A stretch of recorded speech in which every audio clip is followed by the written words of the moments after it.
A huge part of pop production these days is stacking the vocals. So generally you want to double the chorus, you want to double the bridge, that sort of things. Often I'll even triple track it. So always the challenge is to try and get those vocals nice and tight and aligned. You want them to feel really together to get the biggest sound you can. One thing that's new in Cubase 10 that I'm really excited about is the alignment panel. And that's a way that you can very quickly take one vocal, compare another vocal, and bring them together really tight. I mean, I've only spent 5 minutes with it, but I feel like I've kind of already got to grips with it. There's not much else to know. It just works as I hoped it did. So I'll show you how I use it.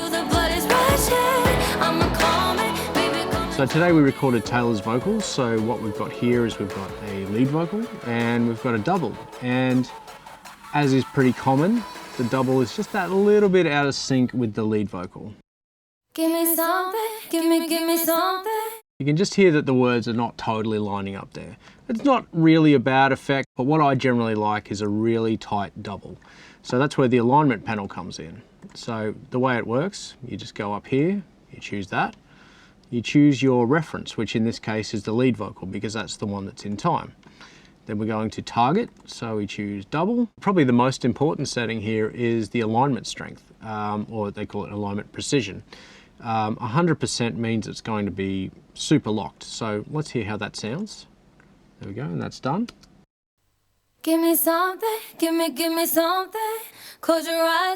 So you can hear now that the lead and double are really locked together. It's automatically moved all of the words around and pulled it all together. But let's say, you feel like that's a little too tight and maybe has lost some of that doubling effect. So we'll undo that, Control Z. So now let's go down to 50%. There we go. And let's see what it sounds like if we have the alignment precision at half what we had before. Give me something, give me something, close your eyes. So still definitely tighter than we had before, but you can tell a little more that there's two definite distinct voices, which may be the effect that you're after. There's two options here.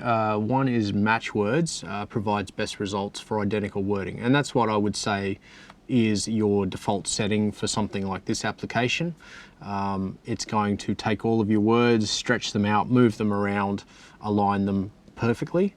There's also preferred time shifting, which avoids time stretching. So what that's going to do is actually move the entire word rather than stretch it out.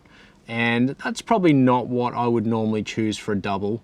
Maybe something where you're looking for a more natural result, like ADR, or more of a film application, and you don't want any, different artifacts. You're going to have more of a natural speech. I think for music, I would generally leave it off, and with the experiments I've had with this auto alignment so far, I've found that this setting here works perfectly.